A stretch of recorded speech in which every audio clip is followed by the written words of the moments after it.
শ্রীমতি টেকারু।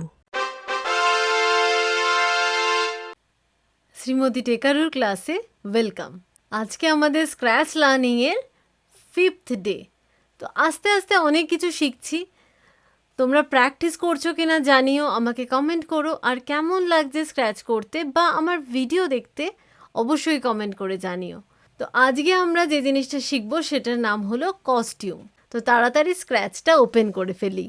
তো এই হলো আমার স্ক্র্যাচের পেজ।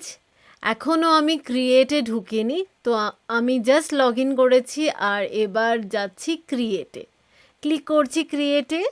এই অবধি আমাদের এখন পর্যন্ত সবার জানা। এখানে এটাকে বলে ব্লক এরিয়া, এটাকে বলে ওয়ার্ক স্পেস, আর এটা হলো প্লে এরিয়া। এইগুলো আমাদের জানা। ইভেন কোডটা নিয়েও বলেছিলাম, সেটা হলো কোডের আন্ডারে তো সমস্ত ব্লকগুলো আছে, আর এই মোশন, লুক, সাউন্ড এগুলো হচ্ছে সমস্ত ব্লককে আলাদা আলাদা ভাগ করে রাখা হয়েছে। এবার দেখি কোডের পাশেই কি আছে। কোডের পাশেই আছে কস্টিউমস। তো আজকে এটাই শিখব। তো কস্টিউমে যাই, ক্লিক করি, কি আছে দেখি ফার্স্টে। তো কস্টিউমে এই ক্যাটটার দুটো কস্টিউম আছে। স্ক্র্যাচে কিন্তু কস্টিউম মানে পোজ, মানে আমার অনেকগুলো পোজ থাকতে পারে। আমি হাতটা মাঝে মাঝে এরকম করছি, এরকম করছি, আবার কথা বলার সময় অনেক ভঙ্গি করছি। সব কটা হচ্ছে আলাদা আলাদা পোজ। তার মানে স্ক্র্যাচের কথায় আলাদা আলাদা কস্টিউম। তো এখানে ক্যাটের দুটো কস্টিউম আছে। একটাতে তো ওর পাটা এই রকম, আরেকটাতে ওর পাটা কিন্তু একটু ডিফারেন্ট। তো দুটো কস্টিউম ইউজ করে আমরা কিন্তু ওকে হাঁটার মতো মুভ করাতে পারবো, মানে মনে হবে ও হাঁটছে। তো তার জন্য কি করব?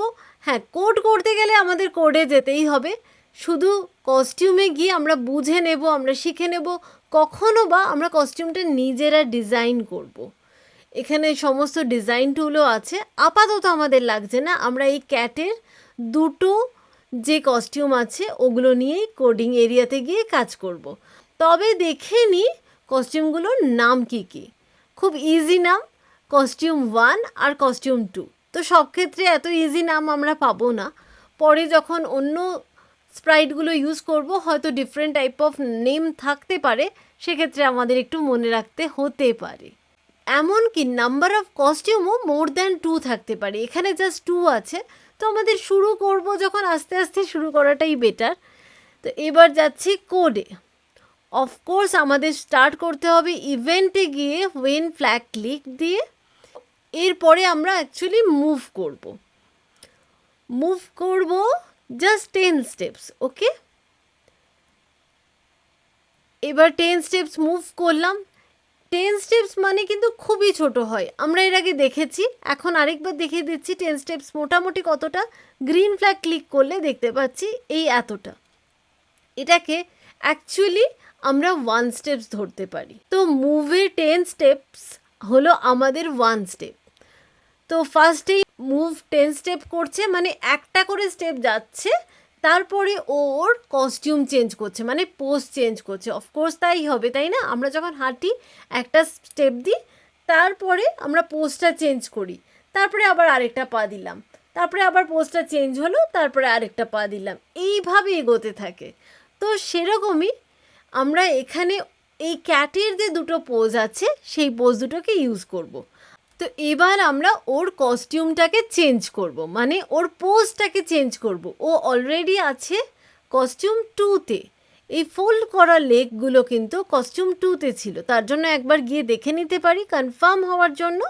আমরা এই কোডের পাশে যে কস্টিউম, আবার চলে গেলাম সেখানে আর ক্লিক করলাম। তাতে দেখছি হ্যাঁ, কস্টিউম 2টা সিলেক্টেড আছে, তাই জন্য ও কস্টিউম 2তে আসছে। এবার আমরা যদি কস্টিউম 1 সিলেক্ট করি, ওর ফার্স্ট কস্টিউমটা হয়ে যাবে কস্টিউম 1।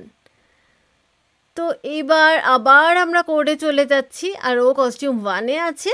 আমাকে এভরি স্টেপ কস্টিউম চেঞ্জ করতে হবে। এভরি স্টেপ মানে এখানে কিন্তু 10 স্টেপস, মানে এভরি 10 স্টেপস আমি কস্টিউমটা চেঞ্জ করে দেব।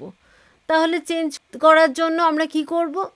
আমি অলরেডি লুকসে ক্লিক করে রেখেছি। লুকসের আন্ডারে কিন্তু এই কস্টিউম চেঞ্জের ব্লগগুলো আসছে, বিকজ আমরা যখন কস্টিউম চেঞ্জ করছি মানে আমাদের পোজ চেঞ্জ করছি তখন তো আমাদের লুকসের একটা ডিফারেন্ট হচ্ছে। মানে আমি এরকমভাবে পুরোপুরি যেরকম দেখতে আবার এরকমভাবে ডিফারেন্ট দেখতে হয়ে যাব না, তো হাত নাড়া বা পোজ ডিফারেন্ট হয়ে গেলে কিন্তু আমাদের লুকসে ডিফারেন্স আসে। তো তার জন্য আমরা লুকসে ক্লিক করে ফেলেছি অলরেডি, আর এখানে সুইচ কস্টিউম টু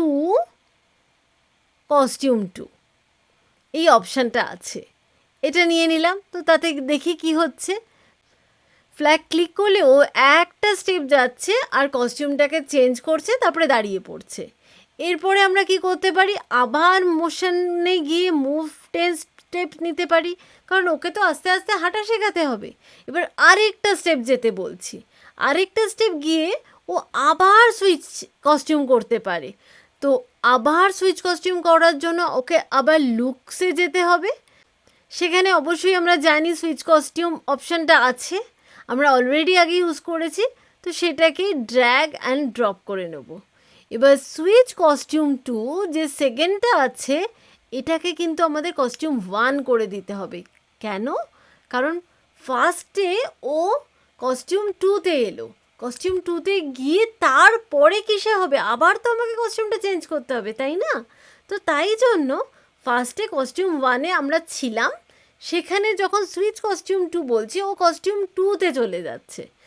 এইবার এখানে গিয়ে ও কিন্তু ওয়েট করছে যতক্ষণ না আমরা চেঞ্জ করতে বলি। তো ও কস্টিউম 2তে চলে যাচ্ছে, তারপরে আরও 10 স্টেপ ওয়েট করে, মানে অ্যাকচুয়ালি 1 স্টেপ মতো ওয়েট করে আমরা আবার সুইচ কস্টিউম করছি। তো এখানে ফাইনালি যদি দেখি কীরকম দেখা যাবে, এই ফ্ল্যাগ বাটনে ক্লিক করলাম, জাস্ট ও একবার হাঁটছে। অ্যাকচুয়ালি কিন্তু এখানে 2বার হাঁটলো, যেটা আমরা বুঝতে পারলাম না কেন না আমরা কন্ট্রোল ওয়েট 1 সেকেন্ডটা ইউজই করিনি, যেটা ভীষণ ইম্পর্টেন্ট। আর এখানে সব কটাতে আমরা 0.5 0.5 দিয়ে দিচ্ছি। তারপরে ফাইনালি কি হচ্ছে, তো আমরা দুটো স্টেপ পুরো ক্লিয়ারলি দেখতে পেলাম। মানে ও একটা জায়গায় ছিল, সেখান থেকে ফার্স্টে কস্টিউম 2তে করলো, তারপরে কস্টিউম 1-এ আবার ব্যাক করলো। তো এই ছোট্ট একটা প্রোগ্রাম ছিল। এবার এটাকে আরও একটু ইজি করে দিচ্ছি। কি করে, এখানে সুইচ কস্টিউম 2 আছে, তো এবার এটাকে আমরা জাস্ট নেক্সট কস্টিউম নিয়ে নেব। তার জন্য কি করতে হবে, লুকসে চলে যাচ্ছি, আর এখানে নেক্সট কস্টিউম অপশানটা আছে যে ক্লিক করে দিচ্ছি। এবার আবার এখানে যে সুইচ কস্টিউম 2 কস্টিউম 1 আছে সেটাকেও ডিলিট করে দিচ্ছি। তারপরে এখানেও নেক্সট কস্টিউমটা নিয়ে নিচ্ছি। এই এতগুলো লাইন লিখে মাত্র 2টো স্টেপ করাতে পারলাম। তার মানে অনেকগুলো স্টেপের জন্য ওদের অনেক লাইনস লিখতে হবে। অ্যাকচুয়ালি কিছুই লিখতে হবে না। কেন না, লাস্ট ডে আমরা পড়েছিলাম সেম জিনিস বারবার করতে হলে আমরা কি ইউজ করব না, লুপ ইউজ করব। তো এখানেও তো সেটা ইউজ করা যায়, কারণ ওটা ওর কাছে সেম জিনিস। তো সেটা যদি বারবার ইউজ করি তাহলে সেটাকে বলবে লুপ। আর এই লুপ ইউজ করার জন্য ওয়েন ফ্ল্যাগ ক্লিকডের পর থেকে যে পুরো ব্যাপারটা আছে সেটাকে আমরা রাইট সাইডে সরিয়ে রেখে দিচ্ছি। এইবার আমরা যাচ্ছি কন্ট্রোলে, আর রিপিট ব্লকটা নিয়ে নিলাম। ও রিপিট হবে কতবার না, 10 টাইমস রিপিট হবে। তো এবার পুরো এই কোডটাকে ধরে এটার ভেতরে প্লেস করে দিলাম। তাতে কি হচ্ছে এই দেখতেই পাচ্ছি, ও একটা স্টেপ যাচ্ছে আবার কস্টিউম চেঞ্জ করছে, একটা স্টেপ যাচ্ছে কস্টিউম চেঞ্জ করছে। তাতে পুরো মনে হচ্ছে যে এই ক্যাটটা হাঁটতে হাঁটতে যাচ্ছে। আমাদের কখনো কখনো মনে হয় না যে এটা হচ্ছে কি করে, এই অ্যানিমেশন ভিডিওগুলো, এই কার্টুন ভিডিওগুলো হচ্ছে কি করে। তারই কিন্তু ভীষণ বেসিক একটা কনসেপ্ট আমরা আজকে পেয়ে গেলাম। এইভাবে কোডিং লিখে হতে পারে, বা এইরকমভাবে জাস্ট ফটোগুলোকে চেঞ্জ করে করে হতে পারে। অনেকভাবেই হতে পারে। তো আজকে আমাদের স্ক্র্যাচ কোডিংয়ে কস্টিউম সম্বন্ধে একটা বড় ধারণা হলো। এই কস্টিউমটা ভীষণ ইম্পর্টেন্ট। সামটাইমস আমরা কস্টিউমগুলো ডিজাইনও করতে পারি, আবার যদি ডিজাইন না করি তাহলে অলরেডি ক্রিয়েটেড কস্টিউমগুলো নিয়ে আমরা ইউজ করতে পারি। তোমাদের এই ভিডিওটা কেমন লাগলো জানিও। ভালো লাগলে অবশ্যই লাইক করো, আর পুরো স্ক্র্যাচ ভালো করে শেখার জন্য সাবস্ক্রাইব করো আমাকে।